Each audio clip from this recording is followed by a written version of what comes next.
In the Smoky Mountains, where white mist drifts like smoke across the peaks, people often say, once you're lost in the woods, you may disappear forever.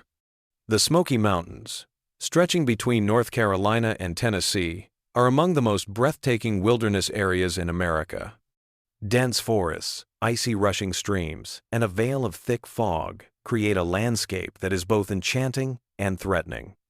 Millions of visitors pass through every year, but the mountains carry a dark history, numerous disappearances, mysteries that remain unsolved. One of the most chilling stories is the vanishing of a young college girl. She disappeared under strange circumstances during a hiking trip with friends, leaving behind no trace except her car still locked at the trailhead. Family members, police, and hundreds of volunteers launched an exhaustive search that lasted for weeks, yet every effort ended in silence. 4 years later, when the case had nearly slipped from public memory, a group of backpackers stumbled across something eerie beneath the roots of an ancient tree, an old, decayed backpack, half buried in fallen leaves. Inside, they uncovered belongings that froze their blood-cold objects that not only confirmed the girl's fate, but also revealed a horror more disturbing than the mystery of her disappearance itself. Her name was Emily Carter, a 20-year-old college student with a quiet smile and a restless spirit. Emily had always been drawn to the outdoors, preferring winding trails and open skies over crowded dorm rooms and noisy parties. Growing up in Asheville, North Carolina, the Smoky Mountains were practically in her backyard. To her, they were not just forests and peaks, but a place where she could breathe, think, and feel alive. Emily was the middle child of 3 siblings. Her older brother often joked that she was the adventurer of the family, the one who would wander off on family hikes just to see what was around the next bend. She carried a camera everywhere, capturing fleeting rays of light filtering through trees, wildflowers hidden along trails, or the silhouette of a deer disappearing into the mist. Photography wasn't just a hobby. It was her way of documenting beauty, of holding on to moments before they vanished. She wasn't reckless, but she was curious. Friends described her as thoughtful and calm, the kind of person who listened more than she spoke, yet always surprised them with her quiet determination. When she said she wanted to spend a weekend hiking deep into the Smokies, no one was surprised. It was Emily being Emily, chasing solitude, chasing beauty, chasing something she couldn't quite name. That summer, Emily was home from college and looking for a small adventure before classes started again.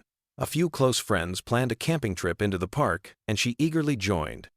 They talked about setting up camp near one of the lesser-known trails, away from the crowded campgrounds where families gathered.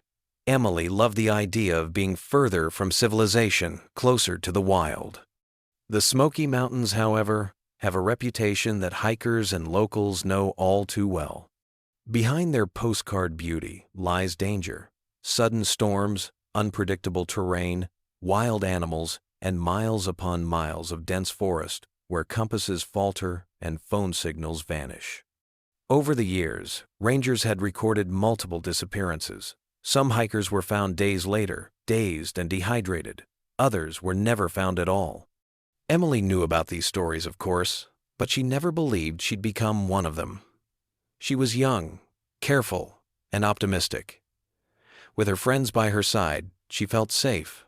They packed tents, food supplies, and her beloved camera, eager for a weekend of laughter and exploration. What none of them knew was that this trip would mark the last time anyone saw Emily alive. The morning of the 14th of June, 2016, dawned with a pale mist curling between the ridges of the Smoky Mountains. Emily and her 3 friends, Jake, Lauren, and Marcus, loaded their backpacks into Jake's beat-up Jeep Cherokee and drove toward the park entrance. The car was filled with laughter, playlists of road trip songs, and the kind of carefree energy only summer vacation could bring. They arrived at the Clingman's Dome parking area around mid-morning, where tourists milled about snapping photos of the panoramic view.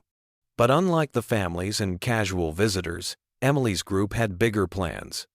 They weren't here for the observation tower or the easy trails. They wanted to push deeper into the quieter parts of the forest where few hikers ventured. After checking their gear, 2 tents, enough food for 3 days, a map, and Emily's beloved Nikon camera, they set out down a narrow trail. Rangers later reported that they had been seen by several other hikers that day. A young woman with a bright red bandana tied around her hair, laughing as she adjusted her camera strap, 2 boys carrying heavy packs, and another girl trailing slightly behind, humming to herself. As they descended into the forest, the sounds of traffic and chatter faded. Only the rush of a nearby stream and the rhythmic crunch of boots on soil remained. Emily paused often to snap pictures. Sunlight breaking through the canopy, a fox darting across the path, moss-covered stones glistening with dew. Around midday, the group stopped for lunch near a fallen log. Emily called her mother briefly on her cell phone. The reception was poor, but her mother remembered hearing her daughter's voice, cheerful but rushed. Emily promised to check in again when they set up camp.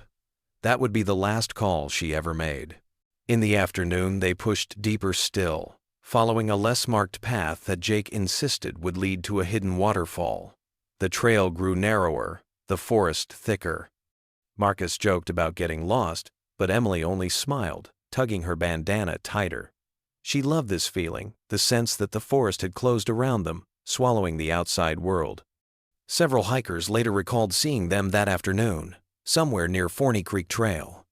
The 4 young people looked tired but determined, heading into a section of the park known for its steep climbs and twisting routes. By late evening, the group found a clearing suitable for camp. They pitched their tents side by side, started a small fire, and cooked instant noodles. Emily wrote in her small leather-bound journal something she always carried, sketching quick outlines of the trees and jotting down notes about the day. Lauren teased her, calling her the historian of the trip, while Jake and Marcus argued over who could hang the food bags higher in the trees to keep them safe from bears. When darkness fell, the Smokies transformed. The forest, alive with fireflies and the distant call of owls, pressed in close. The friends shared stories and laughed late into the night.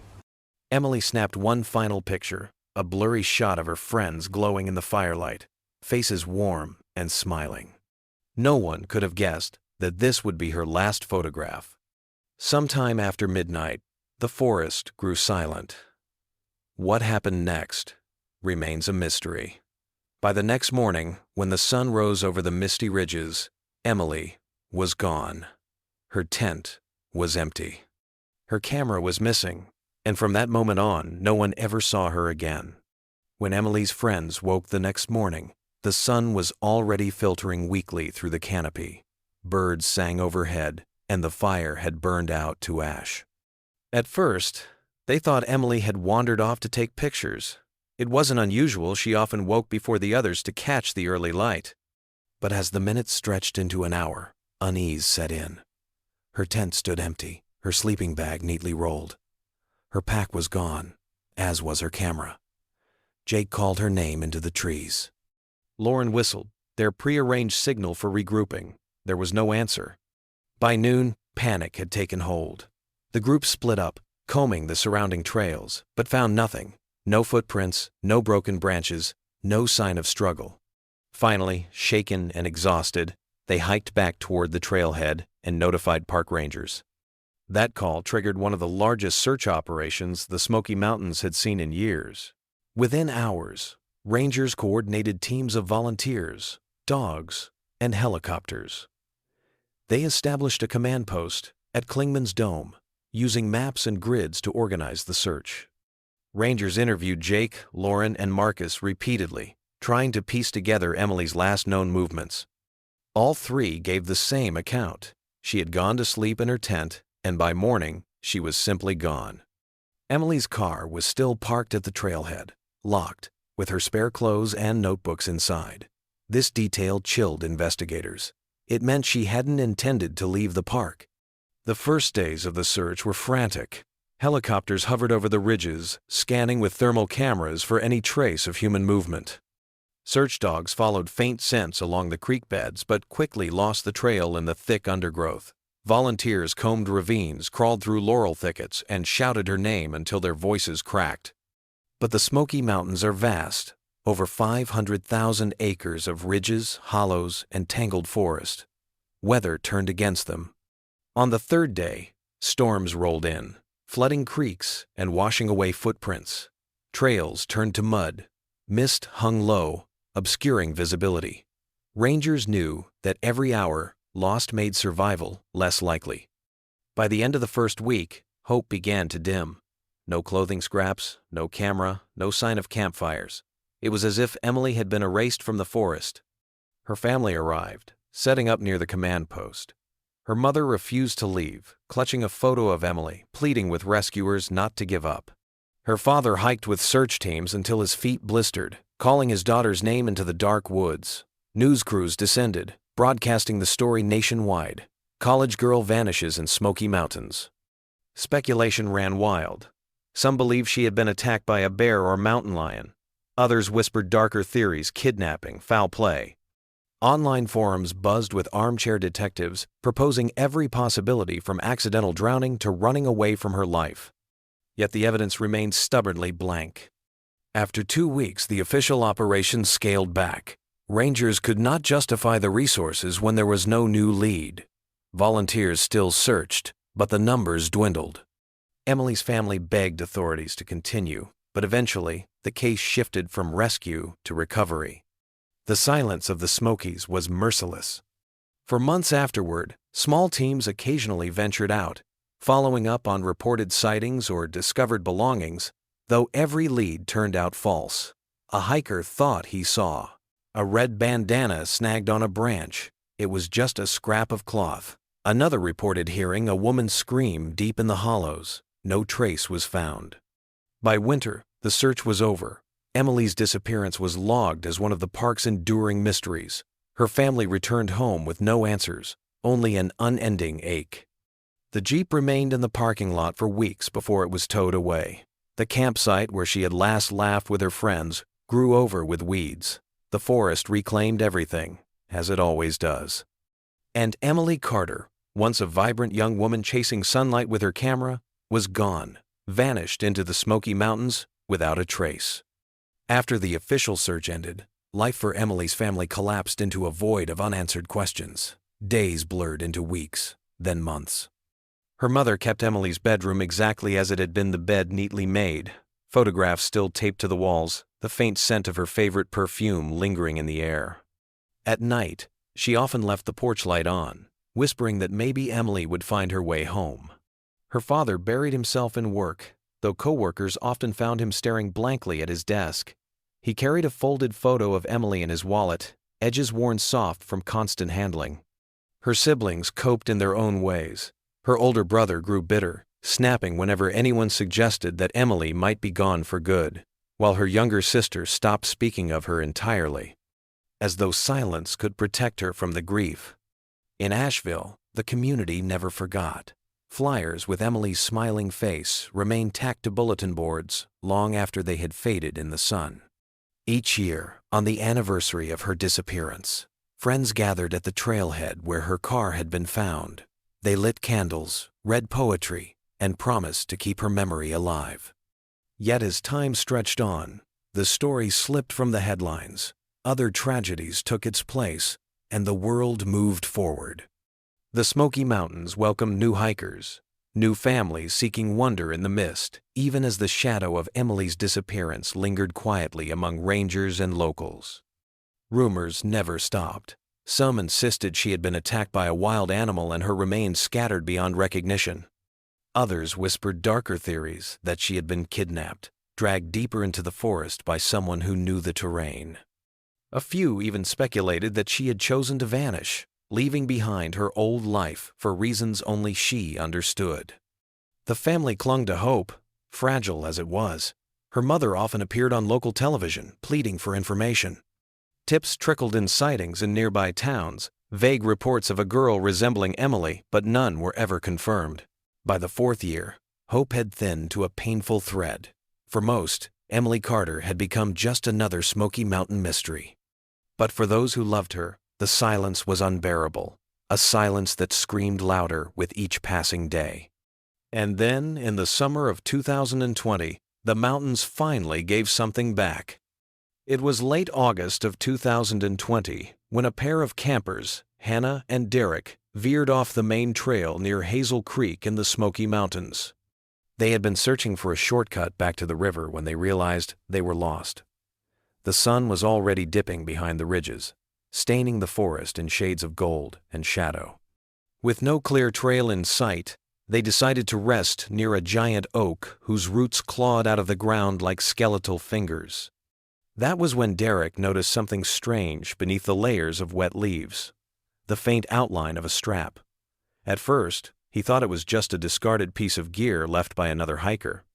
But when he pulled at it, a heavy, rotting backpack emerged from the soil, its fabric brittle and eaten away by years of rain and insects. The couple unzipped it, their curiosity overcoming their unease. Inside were objects that turned their blood to ice. A water bottle, empty and caked with dirt. A torn journal with pages warped by moisture, the ink smudged but still legible in places. And tucked deep inside, a camera, its casing cracked, lens shattered, yet unmistakably once belonging to someone who cherished it. But what truly horrified them was the discovery of a red bandana, faded but intact. Locals remembered that Emily Carter had been wearing a red bandana the day she vanished. Hannah dropped the bag immediately, trembling. Derek insisted they report it. They hiked back through the fading light, disoriented and shaken, until they finally reached another group of campers who had cell service. Within hours, rangers arrived and secured the site. News spread quickly. After 4 long years, a possible breakthrough in the Emily Carter case. Investigators returned to the oak tree the next morning, carefully cataloging every item from the backpack. Along with the bandana, camera, and journal, they found a small pocket knife and a broken flashlight. There were no bones, no remains, just the belongings of a girl who had disappeared without a trace. The journal proved most haunting of all. Though many entries were unreadable, a few fragments could still be deciphered. One page described feeling watched in the woods. Another mentioned strange noises at night. The final legible line, dated just a day before she vanished, read simply, "If something happens, I hope they find me." The discovery sent shockwaves through her family. For years they had begged for answers, and now the forest had finally whispered back.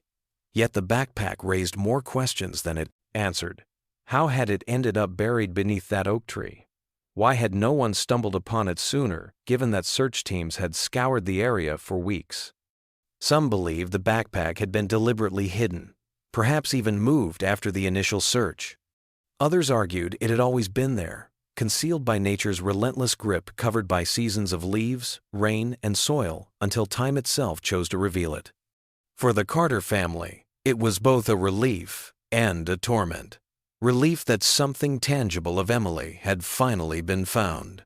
Torment that the discovery only deepened the mystery of what truly happened in those woods. The Smoky Mountains had kept their secret for 4 years. Now, with the backpack uncovered, the horror of Emily's fate felt closer than ever, yet still just beyond reach.